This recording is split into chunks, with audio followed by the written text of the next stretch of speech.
De retour sur Africa 24, poursuite des audiences du procès de l'ancien président ivoirien Laurent Gbagbo et de son ex-ministre de la Jeunesse Charles Blé Goudé. Africa 24 vous propose de suivre les débats en direct de La Haye. Monsieur le Président, je veux qu'on passe la vidéo 00640113 de la minute 44-38 à la minute 48-54.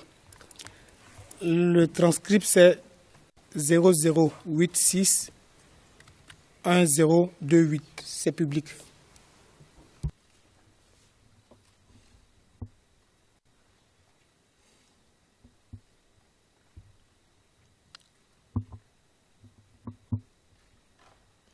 Is there a transcript?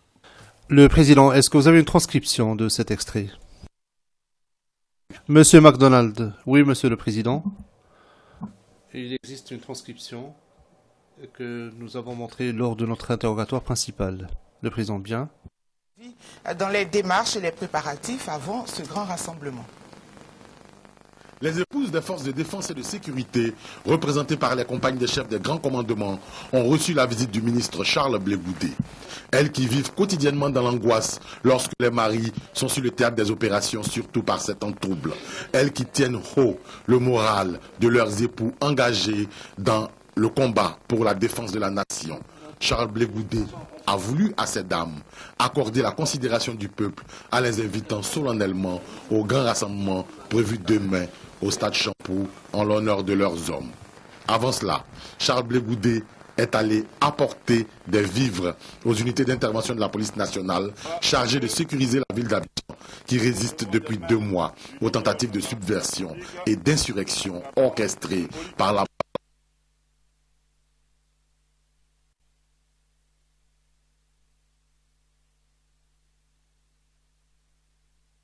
Monsieur le Président, on a fait une pause à la minute 45-29 parce que je vais juste poser une question aux témoins.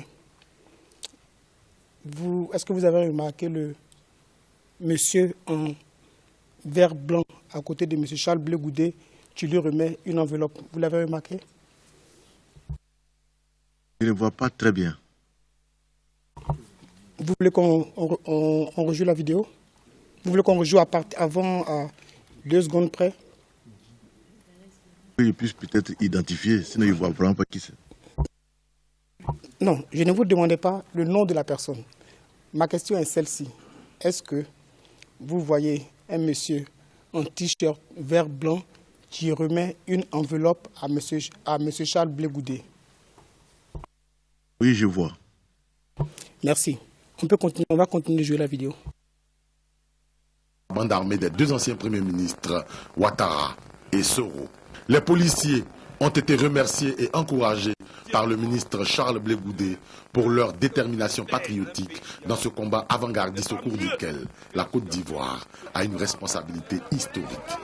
Mais la journée a commencé difficilement pour Charles Blé Goudé lorsqu'environ 500 jeunes personnes de la commune de Yopougon ont envahi aux premières lueurs du jour les alentours de sa résidence, poussant le ministre à écouter son sommeil et à les recevoir. Aujourd'hui, nous sommes venus voir notre général pour lui dire nous sommes prêts pour aller dans l'armée afin de défendre la mère patrie. Parce que nous sommes fatigués d'être agressés inutilement.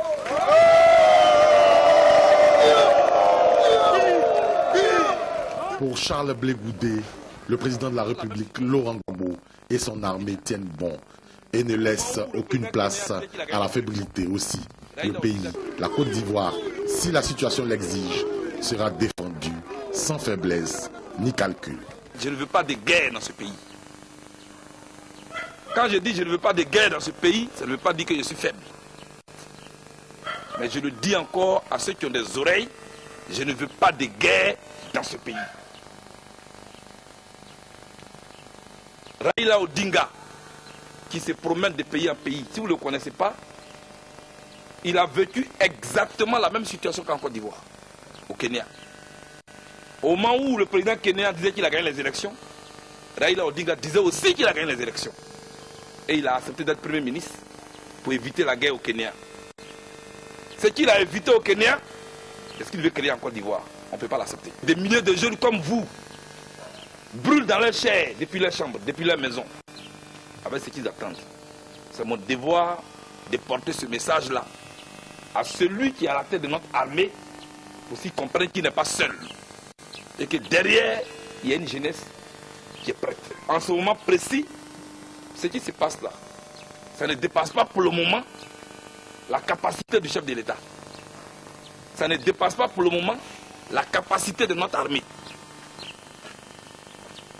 On nous fait une guerre psychologique. Il n'y a rien de nouveau en Côte d'Ivoire. Les mêmes qui étaient ensemble en 2002 pour nous attaquer, ce sont les mêmes qui se sont retrouvés. Il y a eu une petite récréation, c'est tout. Sarkozy, c'est la France. Il a remplacé Chirac, c'est tout. Sarkozy a remplacé Chirac. Alassane, il y a longtemps que lui nie qu'il n'est pas avec la rébellion. Mais Dieu a tout fait pour qu'on sache finalement qu'il a eu la rébellion. Compaoré, c'est la base arrière de la rébellion. Donc il n'y a rien de nouveau. Mais avant que cette crise ne finisse, on va découvrir petit à petit tous ceux qui étaient à la base de cette crise. Vous m'avez porté un message, je l'ai compris, mais je le répète, je ne veux pas de guerre dans ce pays. Je pense qu'on peut éviter cette situation. J'ai été nommé ministre de l'Emploi et de la Jeunesse, ce n'est pas pour vous amener à faire la guerre, c'est pour vous trouver du travail. Monsieur le témoin, j'ai cru entendre dans le commentaire que c'était des femmes des grands commandants. Vous en avez reconnu les femmes sur la vidéo? J'avoue que je n'ai pas reconnu. C'est vrai, j'ai entendu aussi le commentaire des femmes des grands commandements. Je n'ai pas reconnu de femmes. En ce qui concerne la police, je n'ai pas reconnu de femmes.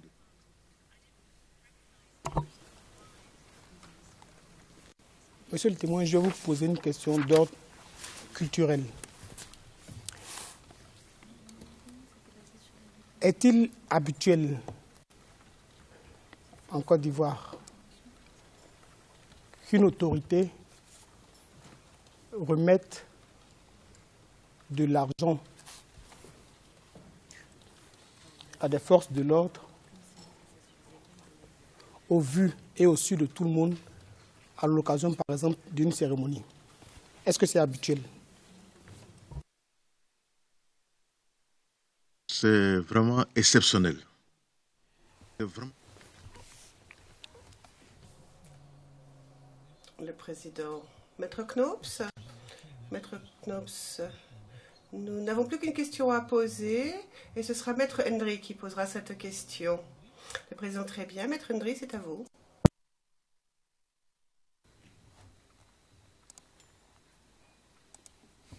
Bonjour, monsieur le témoin.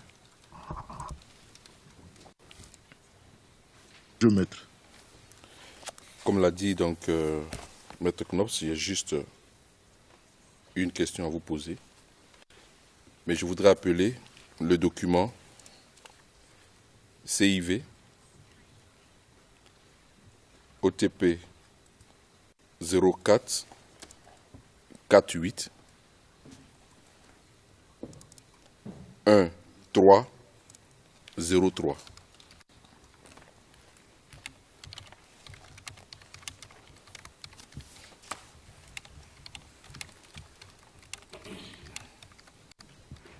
Could you please repeat the ERN number? Pourriez-vous s'il vous plaît répéter le numéro ERN car on ne le trouve pas. C'est présenté par le procureur dans la journée du 16 février 2017. Je répète, 04 48 1 3 03.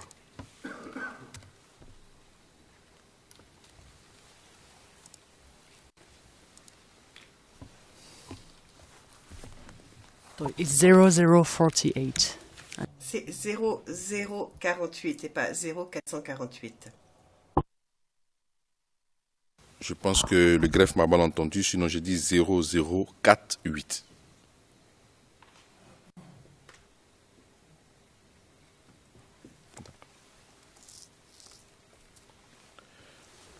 Monsieur le témoin, vous avez ce document à l'écran? Oui. Je voudrais inviter le greffe à faire un zoom sur le haut de ce document. Vous le voyez un peu mieux, monsieur le témoin? C'est exact. D'accord. Juste pour que vous arriviez à m'éclairer. Nous avons un document qui date du 27 mars 2011. N'est-ce pas? Je lis 21 mars 2011. D'accord. Et je confirme. J'ai fait une mauvaise lecture du 1. Donc 21 mars 2011. Et en haut, vous voyez l'écriteau qui se réfère au fax. Vous le voyez? Oui, je le vois. Est-ce que vous pouvez nous lire la date que vous voyez? 27 février 2006. Alors ma question est de savoir comment est-ce que vous expliquez qu'un document daté du 21 mars 2011 porte une date de fax, date antérieure, à savoir 27 février 2006. Est-ce que vous pouvez nous donner des explications à ce sujet? Merci beaucoup. Je n'ai vraiment aucune explication. Je ne peux pas donner d'explication. Ça me paraît tellement gros que je ne peux pas porter de... Je ne sais pas comment c'est arrivé. Monsieur le Président, nous n'avons plus de questions à poser aux témoins. Thank you. Thank you very much. Merci beaucoup. Eh bien, l'interrogatoire des parties est maintenant terminé. Donc avant de demander au représentant du procureur s'il souhaite poser des questions supplémentaires aux témoins, je voudrais poser quelques questions aux témoins pour avoir des éclaircissements. L'une de ces questions porte sur un numéro de fax et sur une date. Et ici, je fais référence au document que j'aimerais voir affiché à l'écran. 00450750. Monsieur le témoin, il vous a été présenté il y a quelques jours. Transcription 1, 2, 3. Page 83 et suite. Transcription anglaise, bien sûr. Donc, c'est exactement le document qui m'intéresse, que nous voyons maintenant à l'écran. Alors, vous avez dit que ce fax avait été envoyé au préfet de police.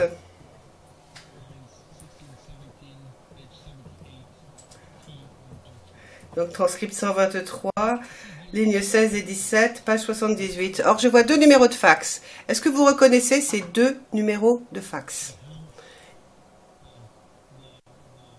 Et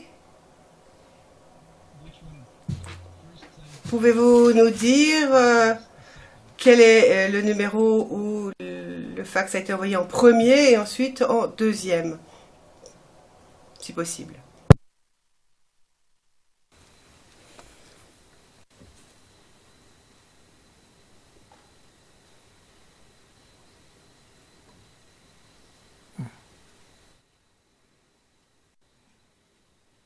J'avoue que le premier fax, ça c'est le fax du préfet. Je pense que c'est, comme c'est son collaborateur direct,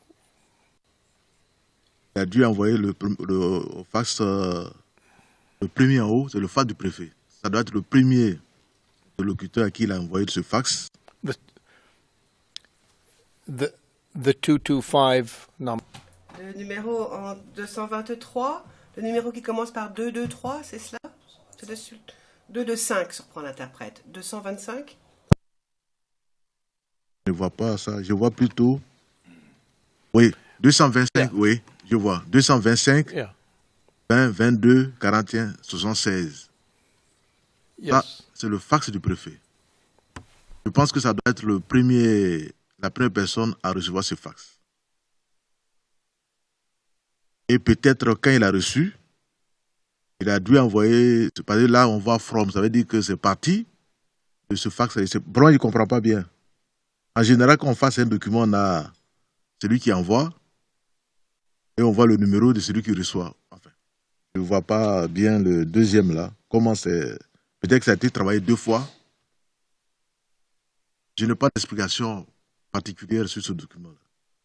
C'était en direct de La Haye, la retransmission du procès de Laurent Gbagbo et Charles Blé Goudé. Restez sur Africa 24. Dans un instant, une nouvelle édition de l'information.